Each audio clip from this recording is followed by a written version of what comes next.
why the hell do you want me to be, why do you want me to choose one of 5 boxes and you're going to put me in it and you're going to take all my qualities and you're going to make them fit all the qualities that would fit into that box? Why have 5 boxes when we can have 5 bazillion boxes? I want to speak to this numbing out. This is what I'm so proud of her for, that she knew she didn't want to be numbed out. Yes. Yep. And she was not, I mean, yes, we could kind of argue this as a double-edged sword because she did die of a fentanyl intoxication. Sure. But as far as being like alcohol, no way. She would never touch anything like that. As far as heroin, she wasn't a heroin addict. She wasn't anything like that. She used drugs that elevated her energy. And I'm not saying it's okay. And I don't want this to sound like I'm making excuses for illegal drug use, because I'm not. But her explanation of it was that when she took these drugs, they elevated her body, her human body, to a point where she felt like it matched her soul. And she felt, right, I know. I'm telling you, this girl, I mean, and this is something she said while alive, while here, while present. Deep. Yeah, she said for the first time, it's what made her feel balanced. Because I mean, I'm big into yoga, I'm big into meditation, and I teach my children that too. And so she's always been that. And it was okay up until she was about 12, 13. She was able to manage it all herself until she just got this. The only thing I can say is it must have just been a spiritual awakening times 10.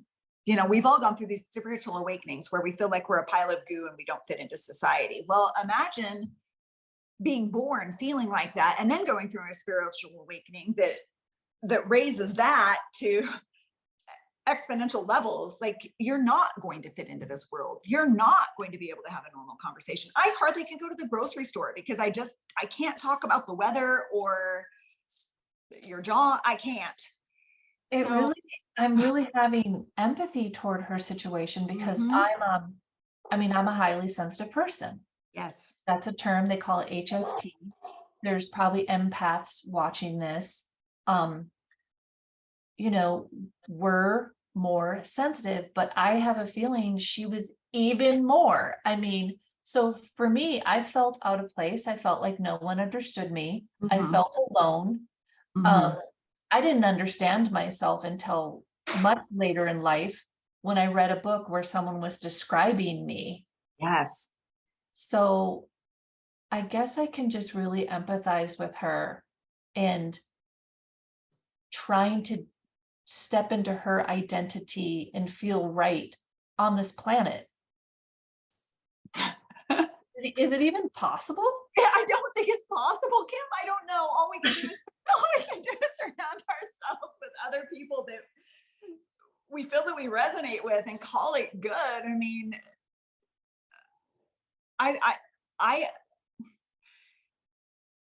it was such a challenge being her mother, because all you want to do as a mother is take them and hold them and make it all go away. Protect them. Can I protect you? Yes. But how can I do that with this incredibly strong-willed child that had no fear of anything? I remember one of the first times that I remembered thinking, oh shit. She was probably 4. And I'd purchased a new house and it was built on a hillside. Well, you had to walk the deck. The front of the house faced the hillside such as this. And so there was a deck that went from the front door to the parking pad of the house. And then the backyard was sloped. Well, I kept hearing this sound on the roof. And it was like scraping sound on the roof. And then I would hear something land in the pile of leaves in the backyard, quite a ways down there. And I kept thinking, my gosh, something must be falling out of the tree. Mind you, again, Sierra was about 4. Oh no, I went out there. And as I walked out the slider and looked up, my kayak flew off the top of the roof. That child was climbing the tree and dragging the kayak up there with a rope She had her bike helmet on, bless her heart. She was sliding down the roof in the kayak, landing in the pile of leaves a good 100 feet below. And she figured this out on her own. She's On doing her all of this. own. On her own while I was inside packing. I don't know how she managed to do all of that without me knowing where she was, but I think that was probably my first realization that I'm in trouble with this child, because she had no fear. And she had a way of explaining things to you. Obviously, her way of being able to explain to me, like, Mama, I use these drugs because they make me feel whole finally. They make my body catch up to my mind. That's a pretty profound statement, and a really self-aware statement. I mean, she could generally tell you how she was feeling and what she could see. I mean, if you want to hear some really out there stuff, I could definitely go there with you. But Well, I'm sitting here trying to imagine what, like you said, the mental health industry, counselors, case workers, whatever. they just wanted to cram medication down I her was just throat. to say, how would they respond to her? They were Sure. terrified of her. They were terrified of her, and they would say that she's crazy. She wasn't crazy. No, she wasn't. But they also weren't the same. There was one doctor at a behavioral hospital that she was at, and she's probably at every single one in Phoenix. There were dozens of hospital stays and visits by the time she passed. There was one doctor from Herzegovina, the only doctor that I feel maybe somewhat got her. When she first had a hospital stay, she was 16, and it was up at Seattle Children's Hospital. We lived down here, but we were visiting Portland, and she was admitted to the psychiatric hospital for the first time there at the age of 16, and she was transferred from Portland up to Seattle. And